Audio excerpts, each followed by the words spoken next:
Good morning. Myself,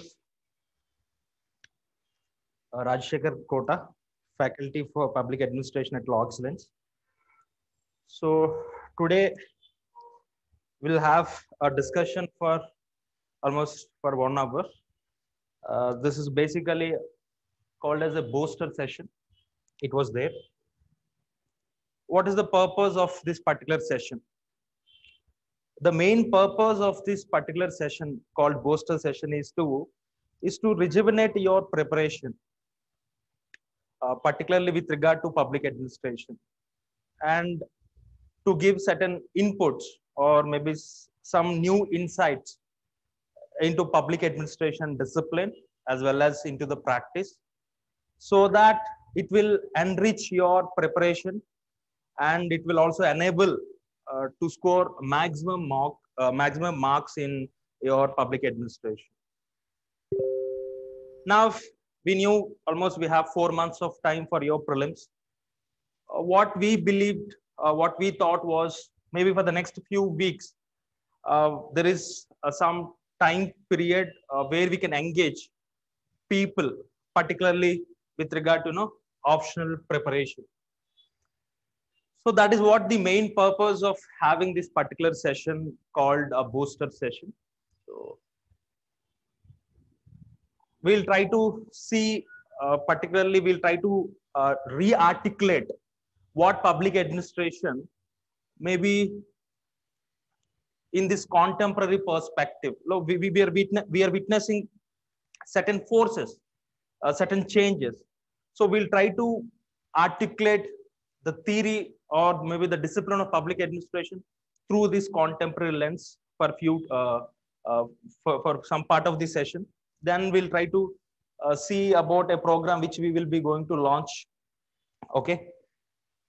Now let me give you the what you can say, the schedule, or like what you can, the roadmap for this particular session, what we will be going to discuss for the next 1 hour. Okay. So we'll try to give a general overview of the subject from examination perspective. So I hope all those people who were present here, they are senior players in the sense already they have taken coaching. They have at least completed some 60 to 70% of the subject. So that is what seniors, and this particular session is aimed to them, not for the freshers, because freshers may not able to really understand some broad perspectives which we will be discussing in this present class. It is only targeted for those senior players who already took coaching and who have some knowledge with regard to what public administration is all about. Okay. So this is what the what you call this session plan. So we'll have a overview of the subject. It's not we'll start with the basic definition of public administration, like public administration is what government is doing and how it is doing. This is not we will be going to address in this particular session, but we'll try to what you call understand that theoretical aspect or the discipline maybe in a different perspective to give you a new insights. Okay. That is what we do here for some time. Then the busting out some very common myths available in the market, particularly with regard to answer writing. This is not regarding any optional or something. It is just a common myths which are there in the market with regard to answer writing. So we'll try to bust certain myths. Then what are the trends and patterns which are being which we can infer from the recent questions which UPSC asked, maybe 2019 2020 question paper. What are the broad trends we are having, and why that is important? Because that will help you how to prepare or how to develop a strategy for your coming exam, right? So that is one important point which we will be discussing. Then what could be the strategy we can adopt? So of course we knew that strategy is not something which is very much homogeneous for every person, but we'll try to give some general points which can be used by anyone. Okay. So we'll try to articulate what could be the strategy we can follow to score as many marks as possible. It's not 300 or 290 or 330. The maximum marks which UPSC will give in public administration, we are making effort to get as many marks as possible. Okay. Now, incorporating whatever we discussed in the session, we have designed a test series and mentorship program, which is starting from Monday. So I'll be discussing what is this program is all about and how we take forward this particular program. We think, yeah, this is which have some uniqueness. Okay. And of course, you people have to say whether that program is unique or not. And of course, and after that, we'll have a doubt session. You can unmute yourself and you can ask whatever the questions you have. So this is what the session plan, which we will have for the next 1 hour of our times. Okay.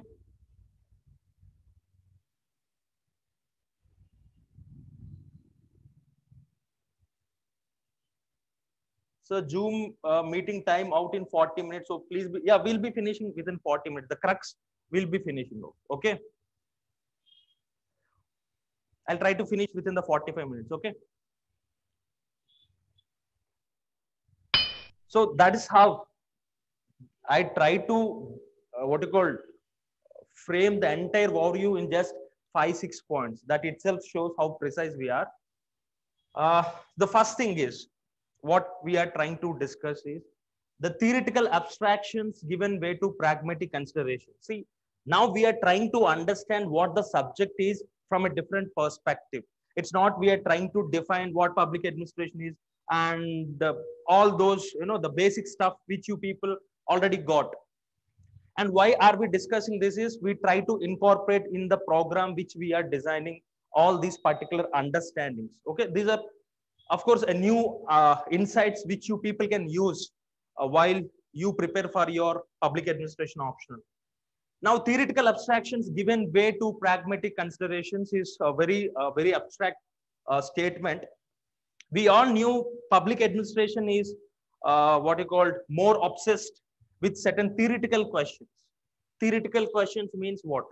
Whether it is a science or an art, whether there is a dichotomical relationship between politics or administration, or whether the bureaucracy is the most ideal or rational form of organization or not, or is there any what is the conflict that is there between line and staff agencies, and the debate between generalist versus specialist. These are those theoretical abstractions which almost dominated the entire public administration discipline for many decades. I think most of you might be aware of that. So now that theoretical abstractions are there, they're relevant. But right now, more than that theoretical abstraction, what is important is whether public administration is capable or not in addressing various contemporary problems.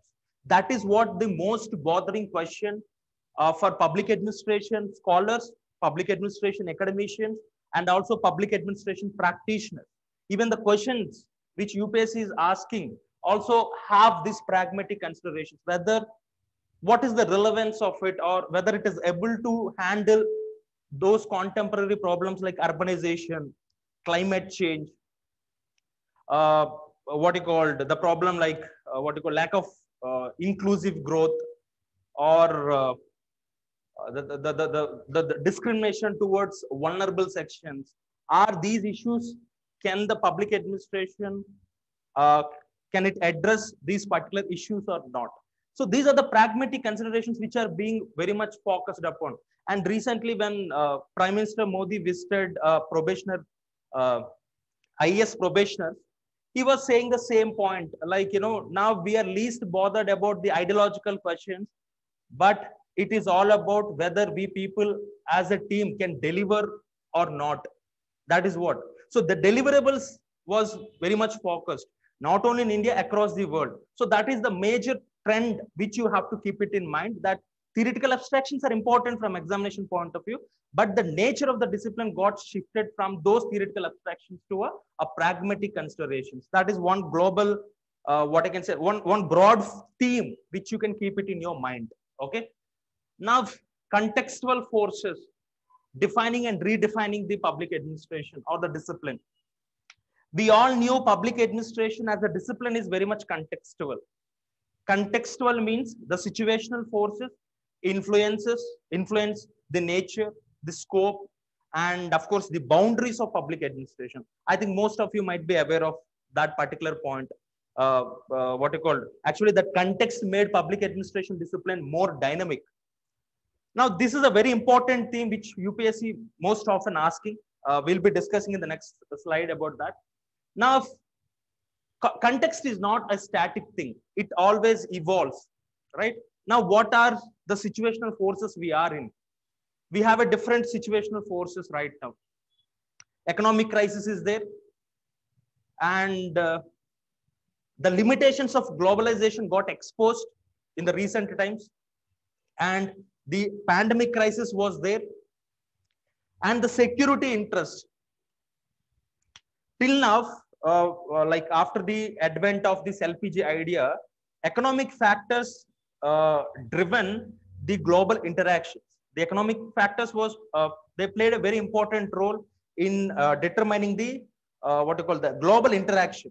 But right now, if you just observe the newspapers, if you read the newspapers, in the recent times, strategic and security interest also became so important. Now the administrative systems have to take those things into considerations. The national interest or the security and strategic interest of the nation have to be given importance. So these are some contextual forces which are trying to define what public administration have to do in the coming years. Okay. Now the third important broad overviews I'm trying to give, universalistic urges succumb to indigenous potentiality. This is a very important trend we are in right now. We all knew public administration. If you observe the 130 years of public administration evolution, it is mostly about universalization. It is mostly about generalization. Even the classical theory, behavioral theory, or maybe neoclassical theory, all these are efforts to develop universal paradigms or universal principles, but in a different way. So that was the era in which public administration was there for many decades. Now we are in a different trend altogether, maybe for different reasons. Now that universalization, that generalization was given a secondary treatment when compared to this indigenous potentiality. Okay. For example, the vocal for local, Atmanirbhar Bharat Abhiyan, all these are efforts, or Make in India, or localization of sustainable developmental goals. These things are there in news in the recent times.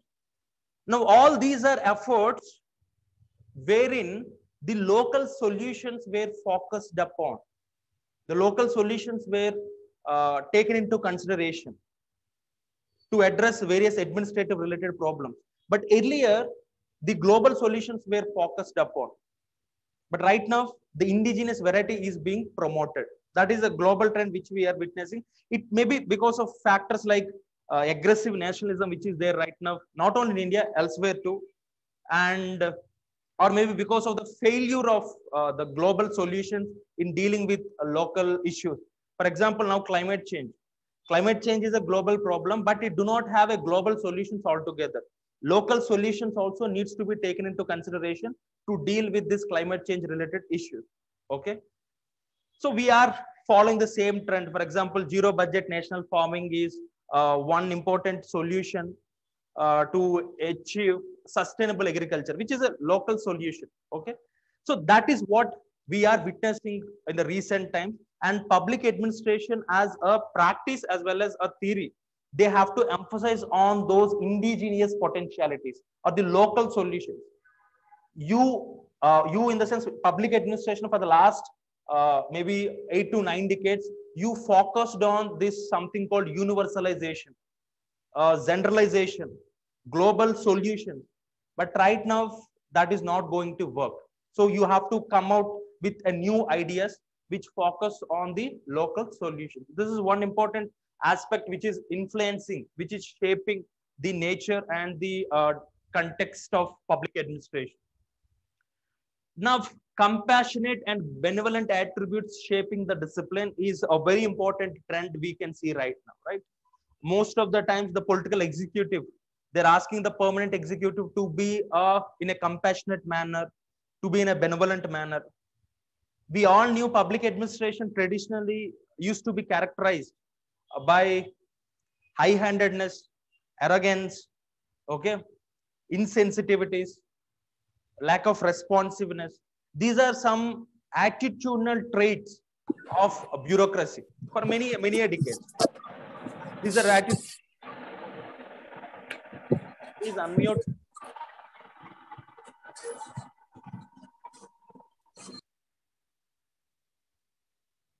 Okay, these are some attitudinal traits. But right now, we are in era of good governance.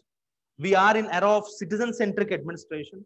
So the administration have to give emphasis to citizens' demands, expectations, and aspirations. Now we are witnessing various incidents where where there are abuses over the administrators. So now people are expecting a sensitive and compassionate administration, and we are in this era of good governance. So now the systems need to be driven by these particular attributes called compassionate and benevolence. I hope you know what are the meanings of compassionate and benevolence. Okay, so they have to be sensitive to the vulnerable sections. They have to give privilege. They have to give privileges, preferences to the vulnerable sections or to hitherto excluded sections. So that is what tomorrow, once you people enter into the system, the expectations from you is this particular attitude, compassionate and a benevolence attitude from you. High-handedness, arrogance, all those traits, that was not the era.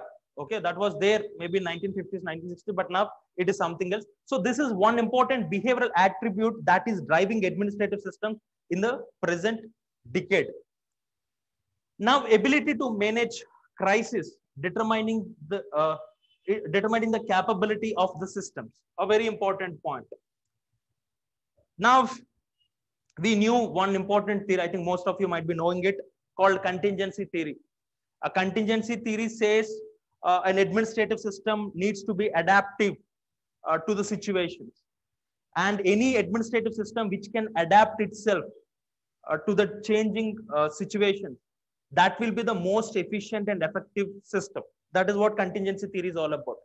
Now we are seeing in the recent times a lot of crises, like the disasters are there, economic fallout is there, and the migration issue, a lot of migrants who left urban areas to rural areas, and there is a lot of economic things like what you call, there is a subdued demand, particularly in the rural side, and of course the pandemic crisis are there.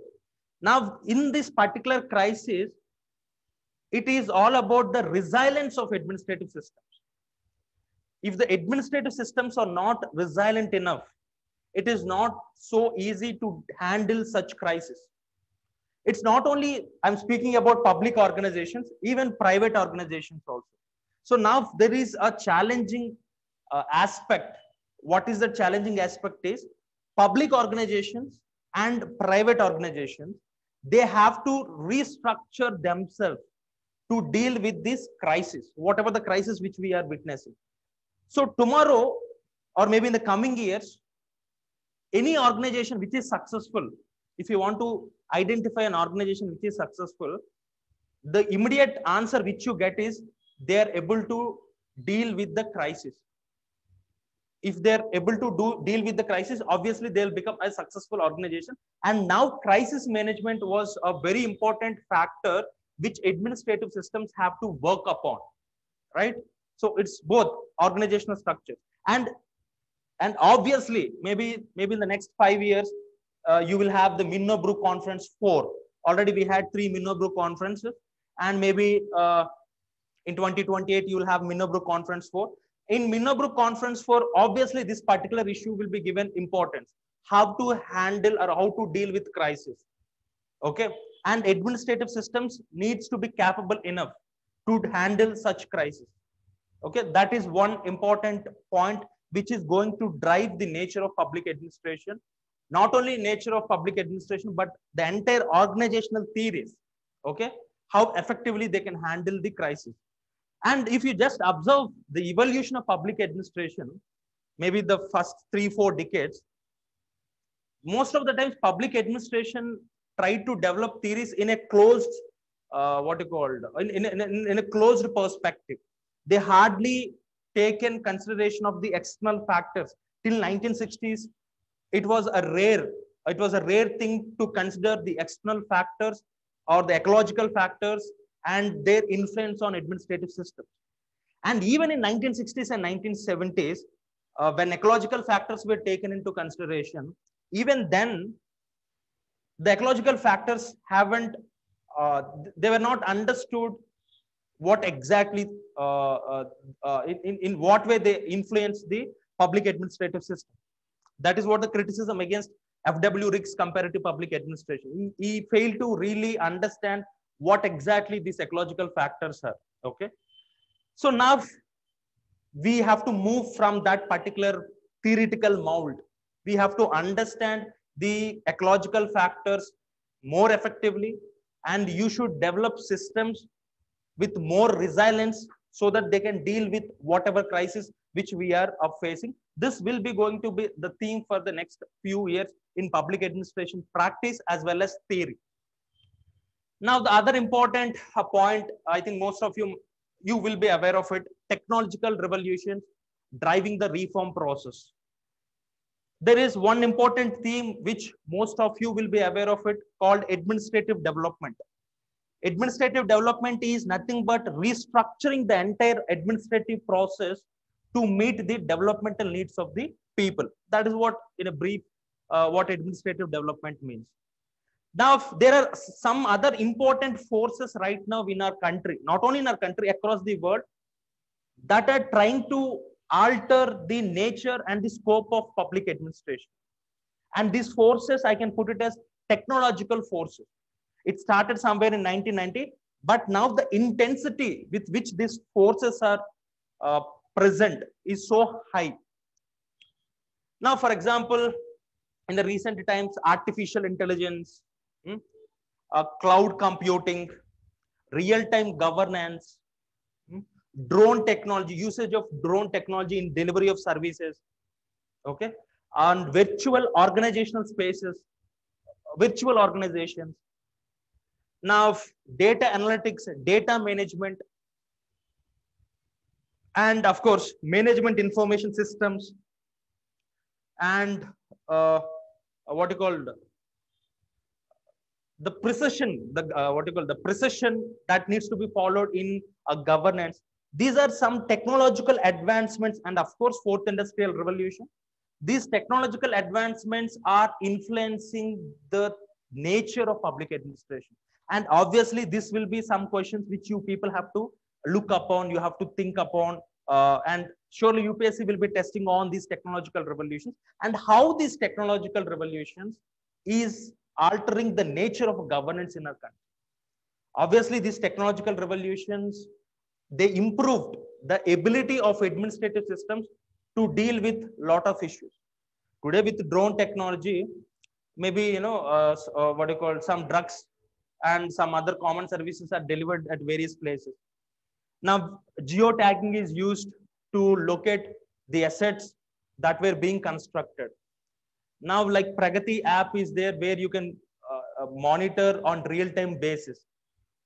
And various states were implementing this, what you call real-time governance solutions. Particularly, the Telugu-speaking states, they were had with regard to implementation of this real-time governance solution.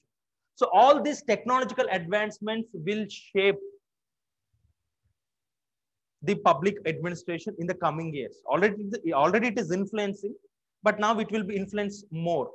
And if the administrative systems fails to consider those technological revolutions, it will become outdated.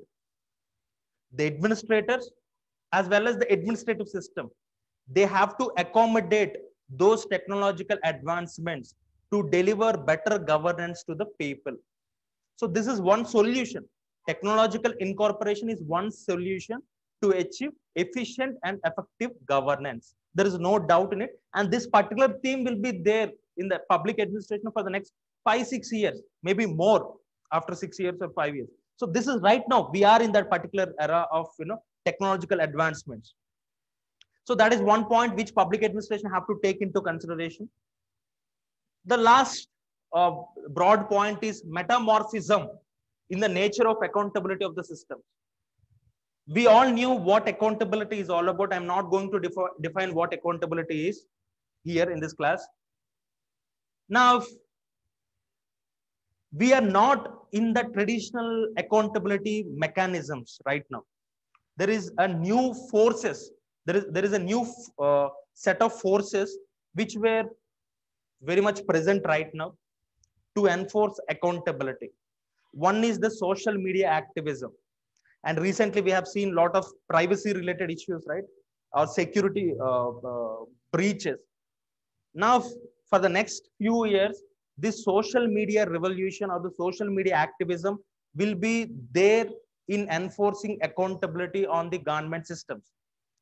Now, how to utilize or how to better use such accountability channels. Now, government, for example, in the recent times, they're releasing information through Twitter, government websites, and even in Facebooks. They're giving a lot of information through the social media platform. Now they're using these social media platforms to communicate the vision, the objectives, or the purpose of their schemes.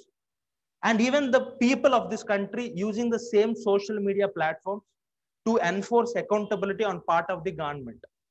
Now, that is one important trend which the administrative systems have to focus upon. How to better utilize the social media platforms and how to improve the system by using this information that is generated through the social media platforms. Okay, that is one thing. So it alters, that is called metamorphism. Accountability, the term accountability is getting changed in this particular in this particular period. Of course, it will be surely good, but we all knew there are some issues also with regard to this social media activism. One important issue is the credibility of the criticism or the credibility of the information that is circulated is always doubtful. So that is one important issue.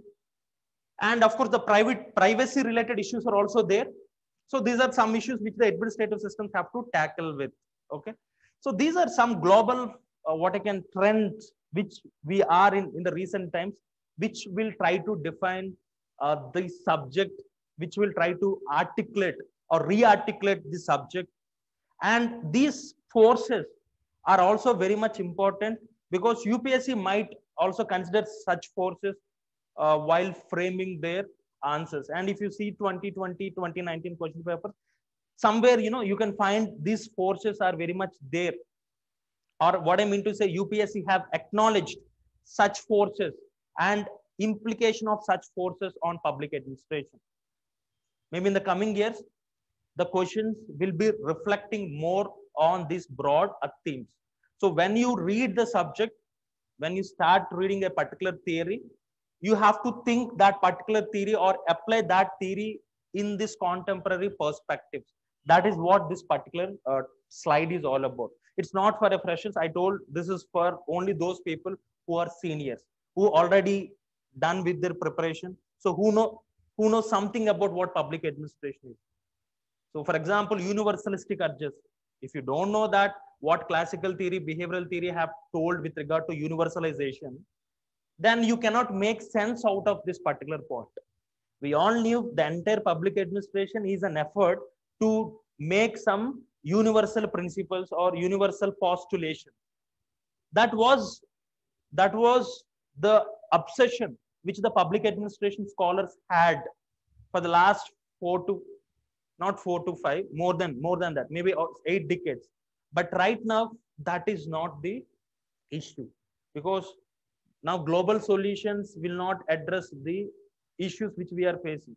The best example is climate change. It's not you can handle climate change with only a global solution. Indigenous ideas, indigenous solutions also needs to be brought in. This can be kept in a broad term. Maybe some of you might be knowing this word. I can keep this broad term, the third point, into a word called postmodernism. I think some of you might be knowing this postmodernism. Postmodernism is a, what you can say, a paradigm in public administration which questions the universalistic principles. So these are some common themes which you have to keep it in mind while you prepare for your exam. Okay. Now see, for example, I'll give you one thing. I'm just speaking about technological revolutions, right? Now I think most of you know what is this F.W. Taylor have told.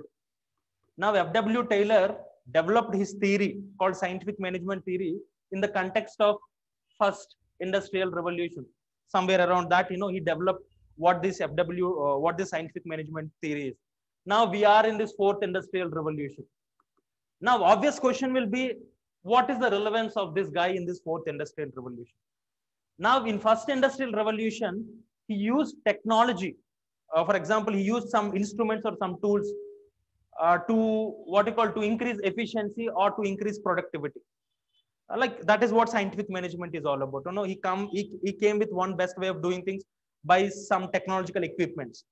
Now in fourth industrial revolution, the same technology is replacing humans. Actually, that time humans used the technology to increase efficiency, but now this robots or maybe the automation, it is replacing humans to increase the efficiency and effectiveness. So there is a shift in in this particular revolution. So how that particular theory can have an influence? Such type of things have to come to your mind. Okay. Now this is something about some busting out very common myths which are available in the market.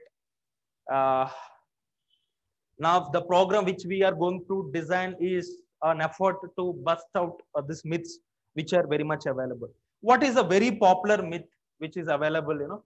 Scoring of marks is directly related to writing practice. Even now, what is wrong in itself? It's completely true. Now understand, most of the times people take this particular word on at a superficial level. It's not writing practice will directly give you a marks. Understand? Now, especially optionals is not a speed test. Even if you do not practice much, you will have a time to finish the entire paper. Maybe those people who already have written mains, they'll know about it. It's not a big deal because optional writing is not a speed test. So it's not about just writing practice, but how do you practice it is the most important point. It's not just writing down the points and framing the statements. That is not going to serve any purpose for public administration. But how do you do it? And what are you writing? That is the most important point which you have to focus, because mains answer writing, particularly optionals is not about the speed test. It's not about how many question papers, how many test series you have solved, how many questions you have practiced, but how do you organize your ideas and how do you put your views? For example, few students, they'll submit their copies, they'll write answers and they'll submit.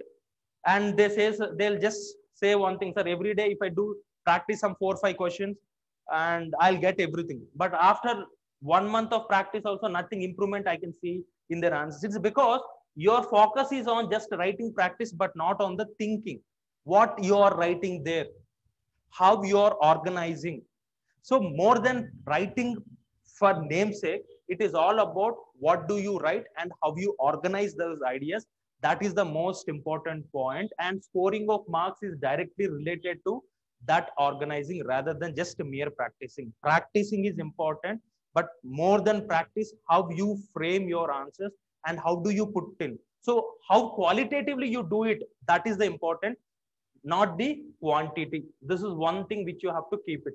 Because people say, if I write some 1,000 answers, I'll get it. It's not about the quantity, please. It is about the quality. Okay. That is one important point. I think most of you will agree.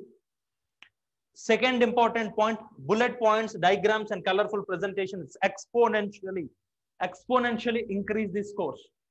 It's also a very popular myth is there. To what extent it is true? Now understand this. Your presentation skills like bullet points or diagrams or colorful presentation, these are the mediums which you use to convey your point, to convey your content, to convey your ideas. If your content, if your ideas, if the views which you try to communicate, if that is not correct, whether you write in bullet points or if you draw a tree diagram or if you use tabular columns or if you do some images, it doesn't matter much. So understand this thing, it is the content and ideas which you deliver. It is the content, ideas and your views. These things matters rather than how you present.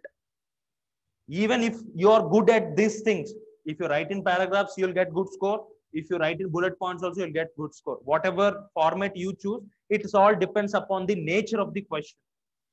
So if the question is about asking, if the question is about writing diversified points, then you can go bullet points.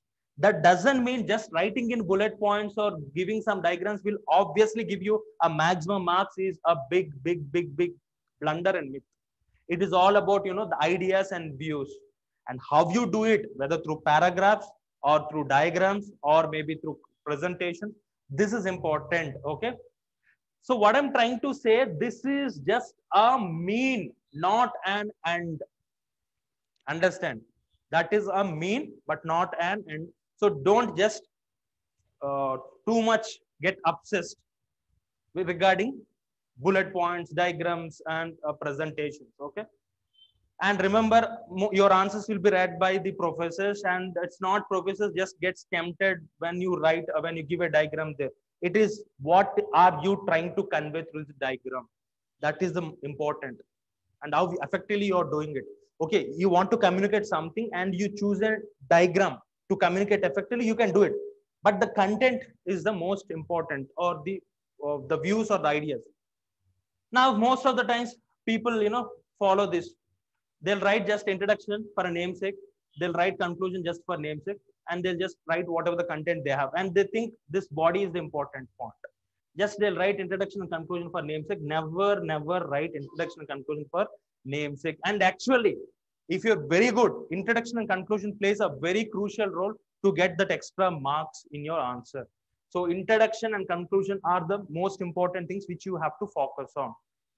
That doesn't mean you will write introduction 5 lines, conclusion 5 lines. It's not about how many lines you write. What you are saying, that are important. That is important. Introduction is all about what is your understanding of that particular question and how you want to present it. That is what intro. If there is a question, what is that you understood? That should be introduction to it. Don't write a vague and abstract introduction, which is not specific to the question. You will not get any marks out of that introduction. So introduction will give you extra advantage.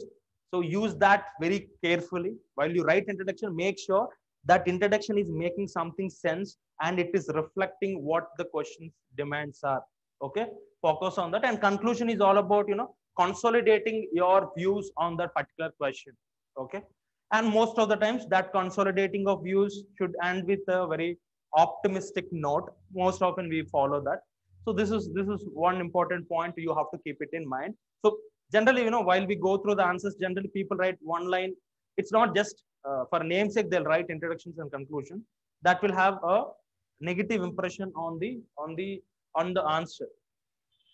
Now, linking paper 1 topics with paper 2 and vice versa is an obvious path to score 103 plus 300 plus marks. So this is what, most of the times we take things on a superficial level. Most of the times people just end up linking unnecessarily. They just think that, okay, if you link it up, if you bring some topic from paper 2, if you bring some topic from paper 1, and if you write in your answer, obviously your answer gets enriched. It's not. When there is a relevance, when there is a need, you can link there. Never try to fit something which doesn't really fit there. Most of the times, generally students do it because they just go away by this particular logic, because someone said that, you have to link paper one and paper two.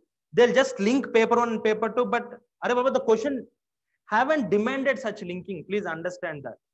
Whether the question is demanding that or not. That is the important point. Okay. For example, if you're writing on a personal administration, which is a paper one topic. Now, if you want to write something about what you call maybe the something sort of corruption or things like that in personal administration, maybe you can quote what Kautilya Arthasastra have told with regard to a corruption in administration and how to motivate officials. Maybe when it is relevant, you have to bring in, but not just for a namesake. That will again give a negative impression. So just linking is not a shortcut. It is a very well thought process.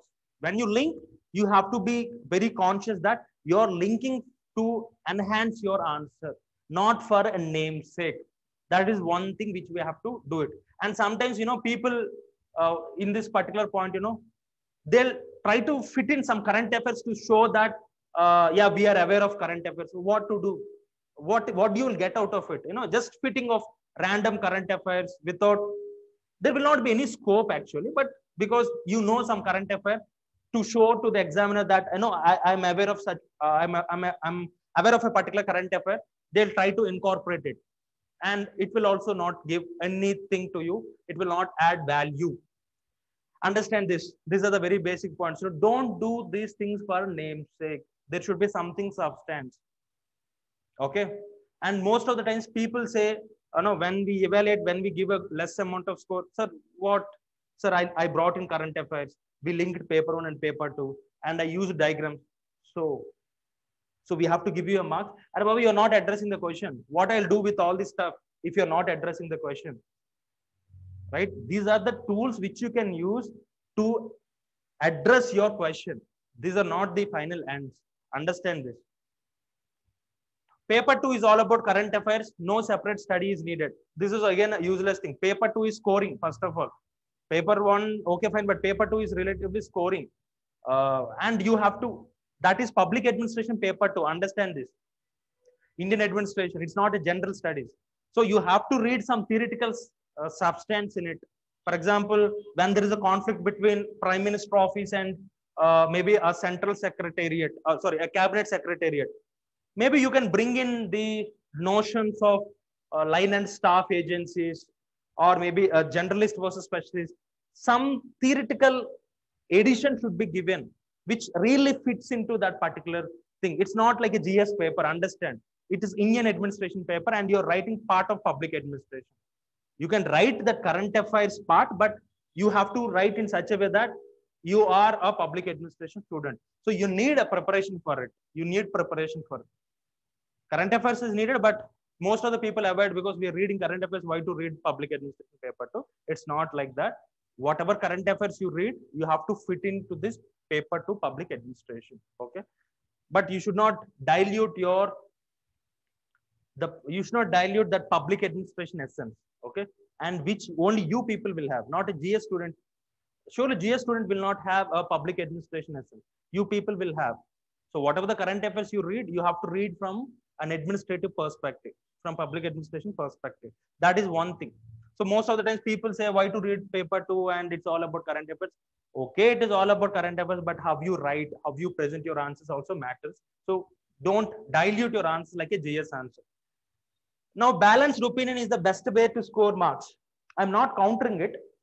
Again, the problem is some people from the first line to the last line, they always wants to play this safe game. They just, every time when you go through the answer, they try a lot to make a balanced answer always. That is killing your ability to think. It's no need to be so sensitive. I'm not asking you to write a very radical and very revolutionary ideas in your answers, but no need to be such conscious that you have to write at whatever cost a very, very balanced answer. No need to be no need to play such very such safe games. No, you don't have a pessimistic opinion. That is what I request. But having a balanced opinion should not again become an end. At least you should take certain freedom to give your views also. Most of the times people balance, they'll try to do this balancing for the entire answer, killing the purpose of the answer. So these are some very common myths which we have. It's not an exhaustive list, but some certain trends which we have with regard to public administration answer writing. Okay, public administration answer writing. Now I'll move to the next slide. These are some common myths. You please keep it in mind. So don't take things on superficial level. No, there is most of your time will be gone on these myths only. Once when you given a chance to interact with a person, maybe a faculty or any person, the first question, sir, whether I should write in bullet points or in paragraphs, that is a trivial question for me. Not only any person, that's a bacha question, and it's your strength. You'll have certain strengths. Some people can write very good in paragraphs. Some people cannot formulate that lengthy statements in paragraphs. But the thing is that what is that you're trying to convey? If you feel that okay, bullet points are better medium to communicate that, okay, you can go ahead. But that doesn't mean you write bullet points, you'll get obviously maximum score. Is again, it's up to you. You just think, okay. You use your Herbert Simon logic of rationality. Okay. So these are the common myths which we have. Now, just the broad trends and patterns which we observe, and why I'm saying all these things is whatever the programs which we are designing, we try to incorporate all these things. Okay. It's not a random way of designing a program. At least you should know what UPSC is testing. Then only you can frame a question which reflects what UPSC is asking about. Okay. Otherwise, you will end up in a very normal question. You will frame a question for a namesake, right? So this is one thing, trends and patterns in the question. Now, we all knew every topic has some high yielding areas. There are some very important areas in every topic. Now we have to focus on those areas. That doesn't mean UPSC will be confining only to these topics. Okay. Every chapter, every topic you have to read, but you have to focus more on these high yielding topics. Okay. And how we will arrive at this high yielding topics? Okay. Based on the previous year questions, last 10 years questions, we'll go through it and we'll try to derive certain themes which are repeatedly being asked. So from that, we'll get those high yielding areas. And for every topic we have, what are those high yielding areas? And here the examples I gave for the only chapter 1. Okay. Now, for example, see the chapter 1 introduction topic. There are, if you just observe the previous previous 8 or 9 years question paper, I mean from 2013 onwards, you have 3 important themes. One is the ever expanding and the dynamic nature of the discipline is the most popular theme, and you have to be aware of this theme. Now the question is very simple. They'll ask only one point and it is being asked in a different ways. The theme is this. Is this phenomenon? What is this phenomenon? Ever expanding nature of the discipline. That is what I mean phenomenon here. Is it a boon or a bane to the discipline? This is the common theme which UPSC is asking for the last maybe 80 years. Even before it was there, but it is being asked in a different way. So you have to be more confident in trying to frame your ideas, whether this ever expanding nature of the discipline is a boon or a bane to the discipline. Sometimes they'll ask you the positives of it. Sometimes they'll ask you the criticism of it. Sometimes they'll ask the both. Okay. Or sometimes they'll try to relate this ever expanding thing to the scope, or maybe the complexities, or to the challenges. The theme is same, ever expanding nature is same. So positives and negatives of it is a very important theme which you have to prioritize in your preparation.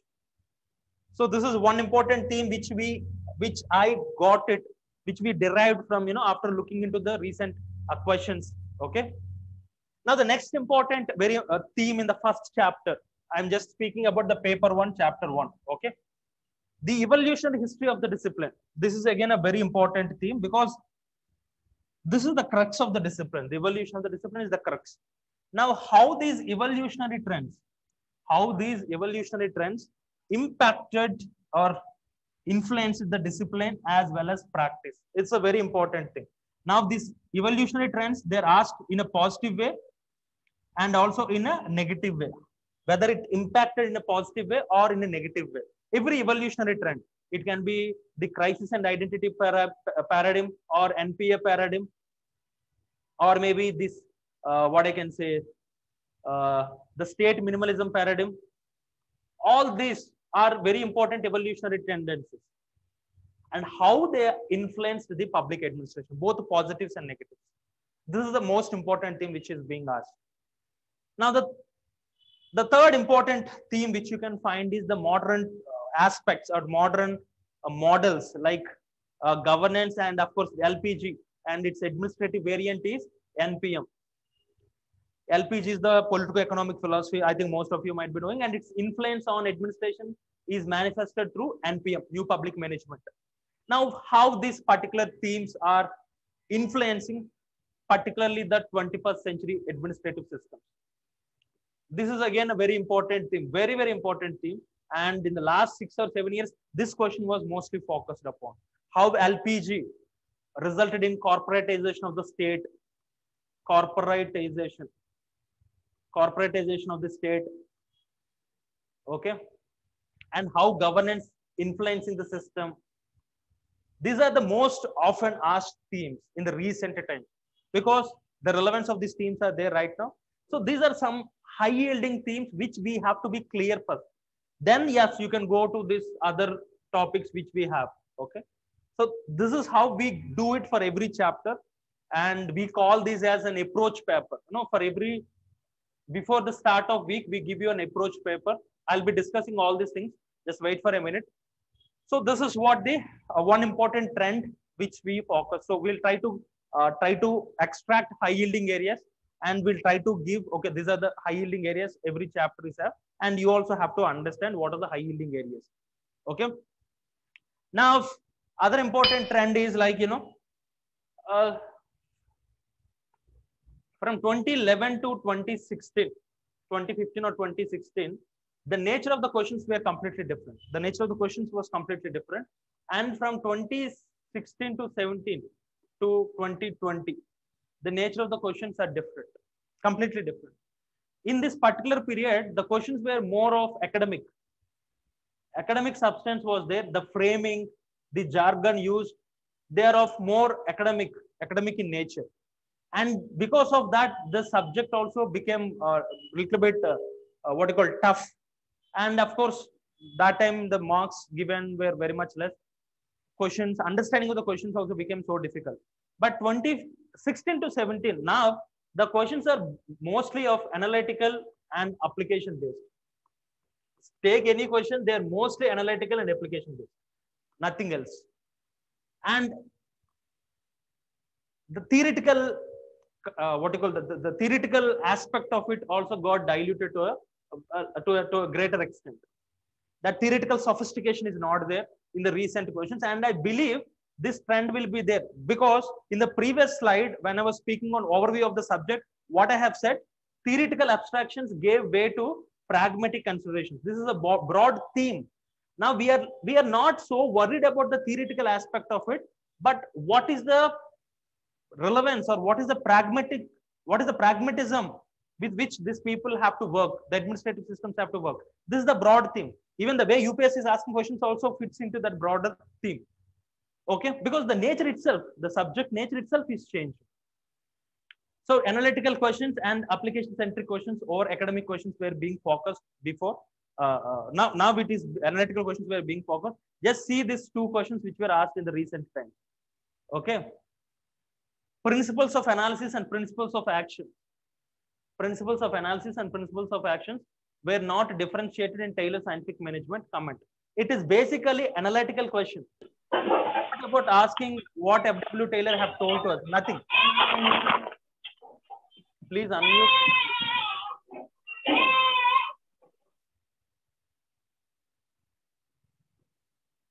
Okay. principles of analysis, it's a basically analytical question. It's not something of a theoretical aspect of it. Now, what is the answer for it? Now, we all knew F.W. Taylor is a person who had a very much integration with analysis and action part. He focused only at the shop floor level. He observed how things are being performed at the shop floor level. He tried to modify those practices. He introduced certain actions there. For example, time study, motion study, all these things he has done there. And based on those actions, he tried to develop analysis. He tried to develop certain principles which formed the base of scientific management theory. And these analysis, again, he tried to convert into action. For example, true science of work is a very important analysis which he came with on the observations which he made on the shop floor level. So based on the true analysis, based on that particular scientific analysis, now he brought in certain actions like what you can call maybe functional foremanship, differential piece rate system. These are actions which he have introduced at the shop floor level, So there is a very much synergy between actions and analysis in this F.W. Taylor scientific management theory. Most of you know what are the principles he gave, what are the techniques which he gave, but it is all about how you have to bring in that to answer this particular question. The question is about, there is nothing much differentiation like other classical scholars like Henry Fayol, whose analysis are different from that of action. Okay. But this guy is more focused on shop floor level. So understanding how things are being done at the shop floor level, he came with certain analysis, and that analysis he just converted into action. So it is a cyclical process which he tried at a very shop floor level. Okay. And we all knew F.W. Taylor is not a person who is very much interested in theory building. Okay. And also there is a lot of integration you can find between analysis and principles of action. For every principle, you will find a counterpart, a counter action to it. So you find that lot of synergy between analysis and action part, especially in F.W. Taylor scientific management theory. So this is a point which you have to analytically think. Otherwise, you will just end up writing some principles or some techniques which he proposed. But that is not the question. The question is not about F.W. Taylor principles or techniques, but it is all about how there is a very much established synergy between these two. Now see this, new public service emphasizes democracy and citizenship as the basis for public administration theory and practice. It is basically application-based question. How it is application-based question? Because you should know what the theoretical aspect of new public service and how it is being applied to public administration theory and practice. Now, I think most of you know that in 2002, 2003, that was an era when, particularly 2003, after this World Trade Center got affected, we have this Denhart and Denhart who came with this new public service approach, and they want to bring in the public interest or the public service back into public administration. Till then, the new rights philosophy like NPM, public choice theory dominated the entire public administration. It altered the relationship between administration and citizen completely, and how it altered into a customer and into a client and a service provider. So these people opposed that particular theory called public choice theory and NPM. They questioned it. They want to again bring in public service, citizen centrism into public administration. Okay. So that is what the new public service approach is all about, and how it influenced the theory and practice. So how again it brought in the public interest into theory and practice of public administration. You have to elucidate. Elucidate means you have to detail out to give a clear understanding of this particular question. These type of questions are being asked not only in 2019, 2020, 2018, 17, for the last 5-6 years. It's not about the theoretical substance mostly tested, but the application of it is being tested, or understanding that particular theory in an analytical point of view is being tested. Okay. This is one broad trends and patterns which you have to keep it in mind. And why am I saying this is so that you'll keep it in your mind. Okay. While you open your book, when you read your particular topic, you have to think in an analytical point of view or maybe in an application point of view. So that is the purpose of putting these trends and patterns in this particular slide. Now, obviously, after discussing the last 4 or 5 slides, what could be a good strategy? What could be a good strategy? And we try to apply this strategy in whatever the program which I will be designing later. A common, a sensible strategy. Now, first thing is, you can question me that, sir, strategy, you are also behaving like a classical era guy who wants to give a universal theory. You can also raise criticism on me, like, I am also trying to give a universal theory. Universal. It's not about universalization or it's not about standardization. And we believe, and I firmly believe, standardization doesn't help you. Every one of you have your unique abilities. So, but still, this you can think upon. Clarity over the concept. Everyone should have a clarity over the concept. It's not, no, sir, only few people should have the concept. For me, I don't need a clarity over the concept. It's a very important thing. First, you have to be first you should have a clarity over the concept. When you are discussing about when you understand about when you read about Chris Argyris participative management theory, or maybe the linking pin theory of Francis Likert, or maybe in administrative law, at least you should understand what this particular concept is all about. Okay, that clarity of the concept is very much important.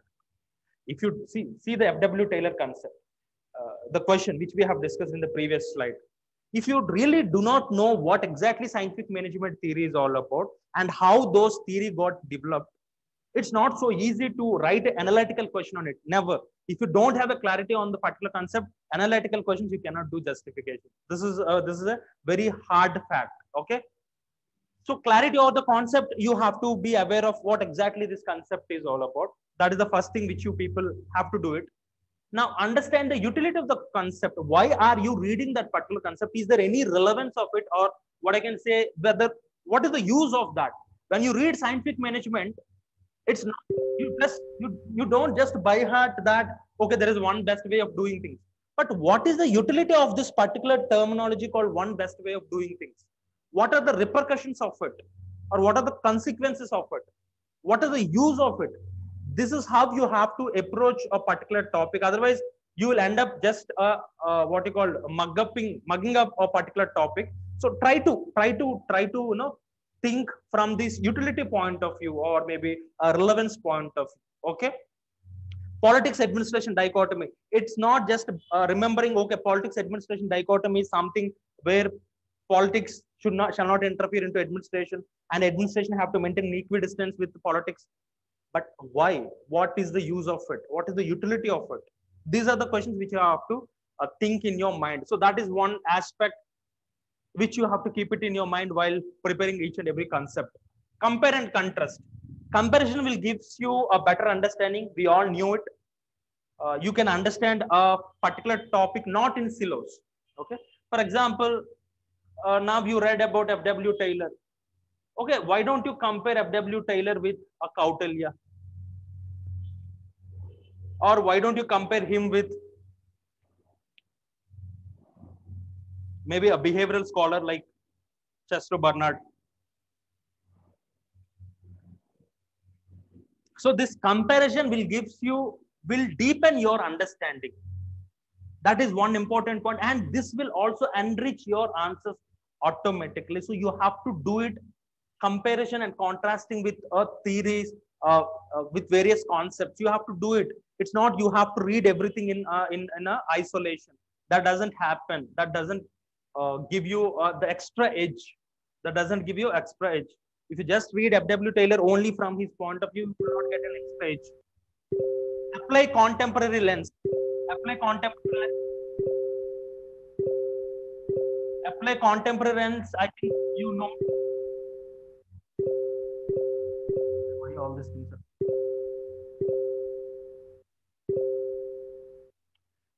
Apply contemporary lens is like you have to understand the contemporary relevance of each and every topic. Okay.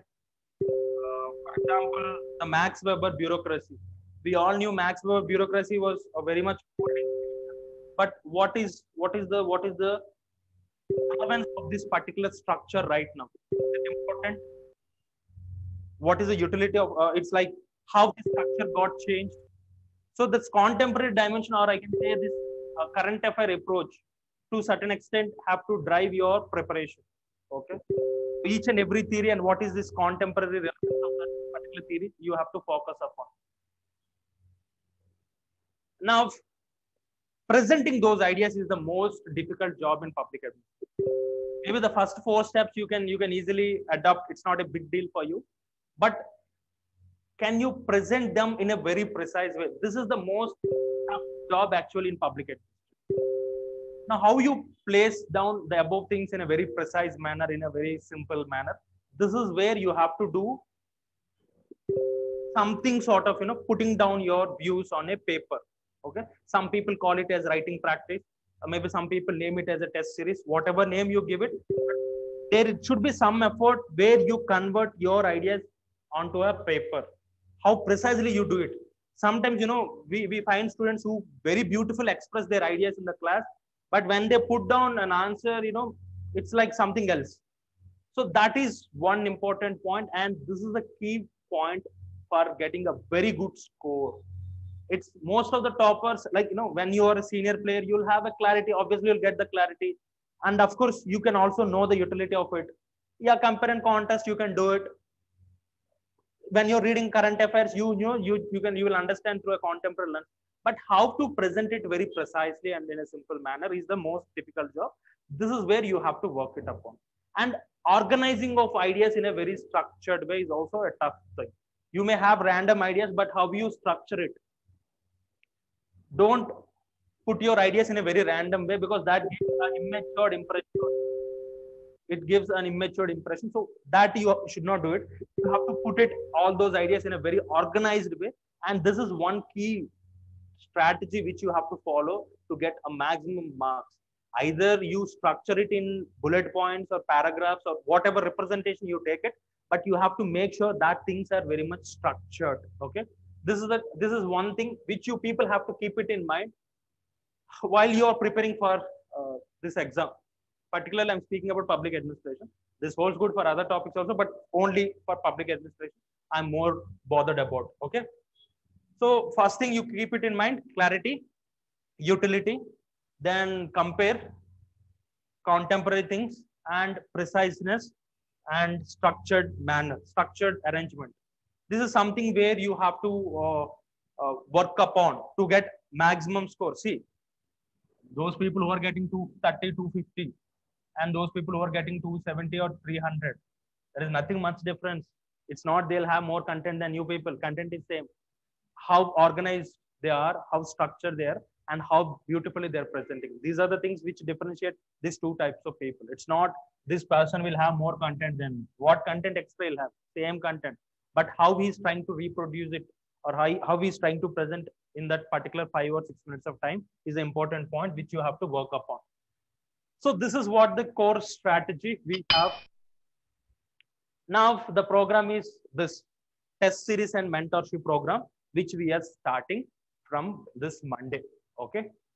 Now I'll be trying to discuss what is this test series and mentorship program. And one more point, whatever the things which we have discussed till now, everything will be incorporated in this particular program. Whatever the strategy we are referring, or the myths which we try to bust out, those things will be reflected in this particular test series and mentorship. Or even the first slide where we try to discuss the subject through a different perspectives, right? All those things will be directly be part of this particular program test series. And it is the most important point is, it's not about this thing. It's important, but this is the most important. There is a personal mentorship. And this personal mentorship is on professional lines. This is the first time we are putting our efforts, hard efforts. It's not so easy. Because even while designing of the program, when management, we were discussing what type of program we have to launch. Okay, to be honest, I'm okay with this, but not why, because a lot of efforts we have to put it, we have to be so committed, but the impact it will create is so huge, the benefit it will create is so huge. So we were convinced that, okay, let us launch for the first time something, a mentorship program, that too on a professional line. This is the most important unique point of this particular program. And what is that we'll be trying to discuss.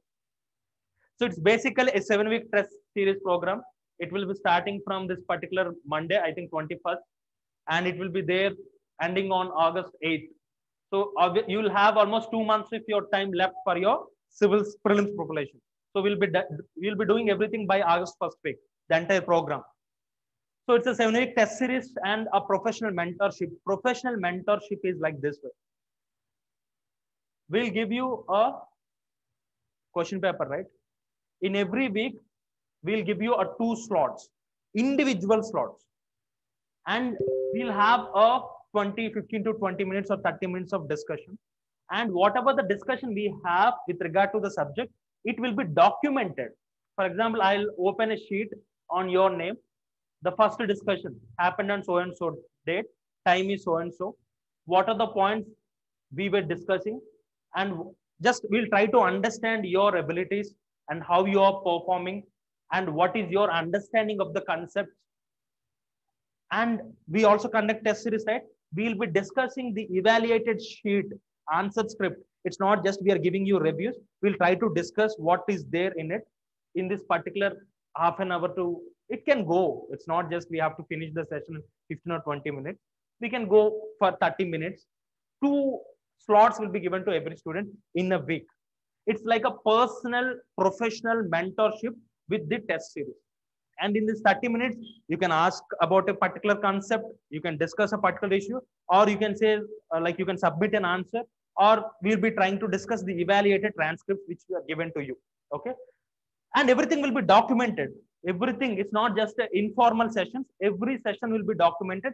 At the end of the 7-week test series, the sheet will be given to you. This is what your performance, all the meetings will be documented. Okay.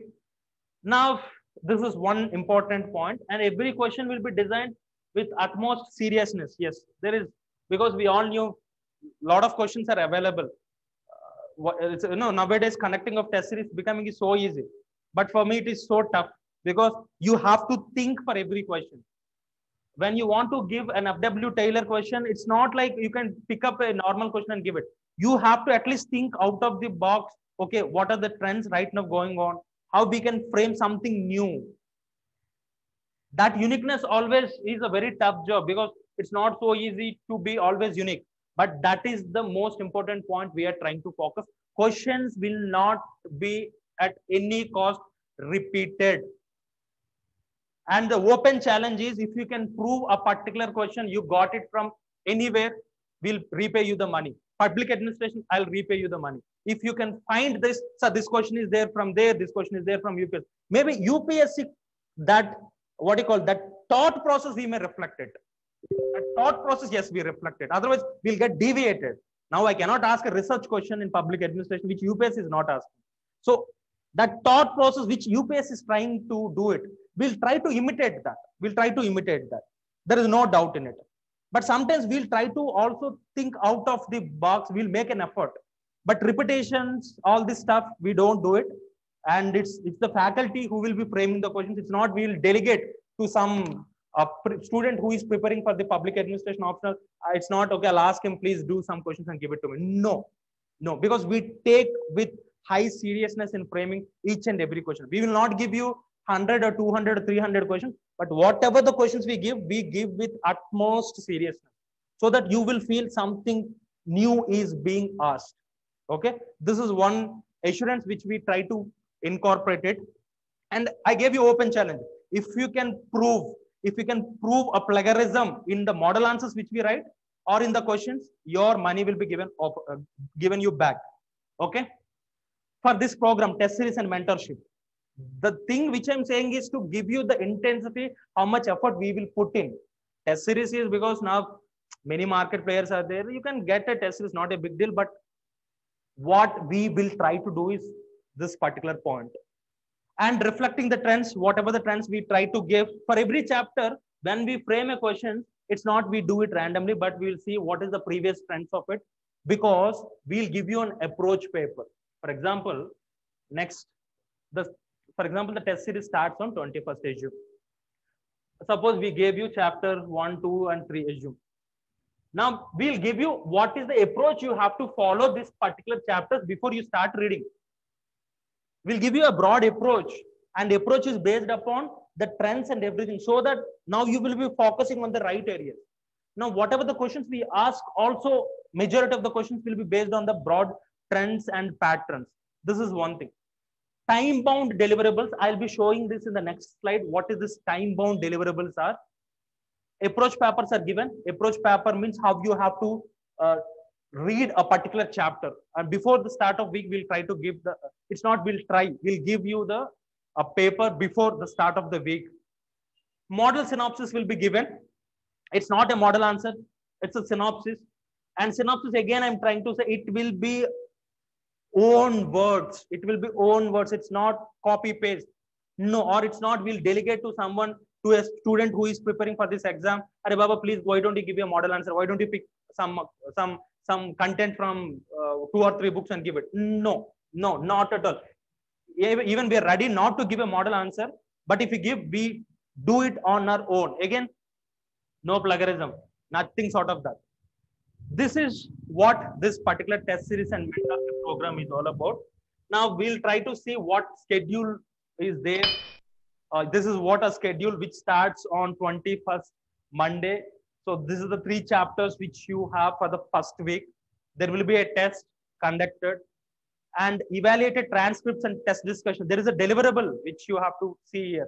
Test discussion will be there on a particular day, and evaluation copies will be given by a particular day. It's given there, and model synopsis can be given. I haven't included approach paper. Approach paper will be given before the start of this particular week. For example, if next week you have chapter 5 and 6 and all these chapters, so before 28th, you'll get an approach paper, so that you can just go through the approach paper and you can have your preparation for this particular week. So this is what I mean called a deliverable, time-bound deliverables. And there will be 2 interactive sessions for each person within that week. 2 very specific interactive sessions, maybe 2 half-an-hour sessions we have.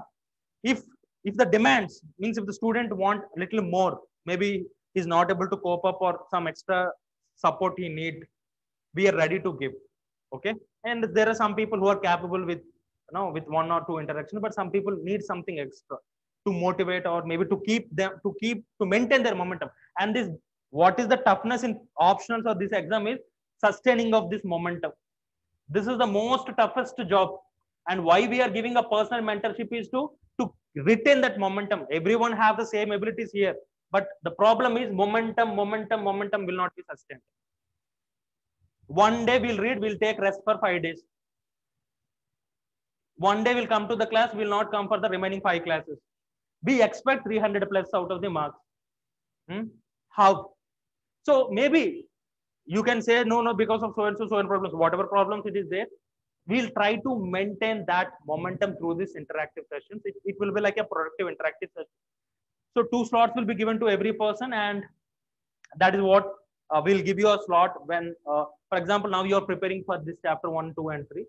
Maybe in this dates, we'll fix 2 slots. Surely not on the first day itself. Maybe from Tuesday to Saturday, it will be there. On the 27th also, we'll try to have a discussion. It's for all people. That discussion is for all. And after that, on transcripts, we'll evaluate, and on that also, we'll have some sort of discussion. So this is what the schedule. So here we have the week. So it's like the same thing will be continuing for almost August 4th. So we'll have 7 chapter-wise or sectional tests. 7 sectional tests we have. 2 full-length tests. Now you can ask me, sir, why can't you conduct some 15 or 16 tests? I said, no, it's not about quantity. It is all about quality. Don't you think framing 7 sectional test questions, every question, you have to do it on your own and you have to write a model answer? It's not easy. Now, to attract you, I can say, okay, I'll give you 15 tests or 25 tests, all copying. What is the use? At least you try one important question, which is something, challenging. Okay. So 7 sectional tests we have and 2 full length tests we have. So the test gets end up by 8/10. So it's almost, you'll be left with 2 months of your time for your prelims preparation. So this is what the time bound deliverables which we want to give it. Okay. Now once you can go through it. So for everything we have given the deliverables, one we try to achieve, and this discussions will be documented. This discussions will be documented. So we'll maintain a sheet for you. When the first discussion happened, what are the points discussed? What are the commitments made? How it is being improved? All these things will be documented, and at end of the session, this sheet will be given to you, so that it will help to improve what you're speaking, what's your problems. Problems means only subject related problems, no other things. Only it is a motivation related to subject, nothing else, nothing else. Okay. So this is what the program, test series come mentorship program. Okay.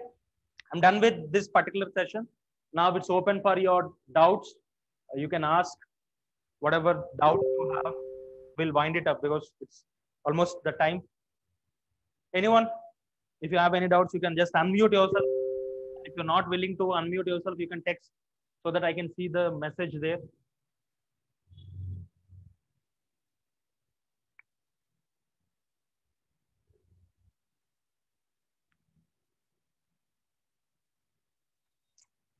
No doubts, nothing to ask. See, if you ask anything, that doesn't mean no you're committed to join or something sort of that. Just if you have anything, you can ask.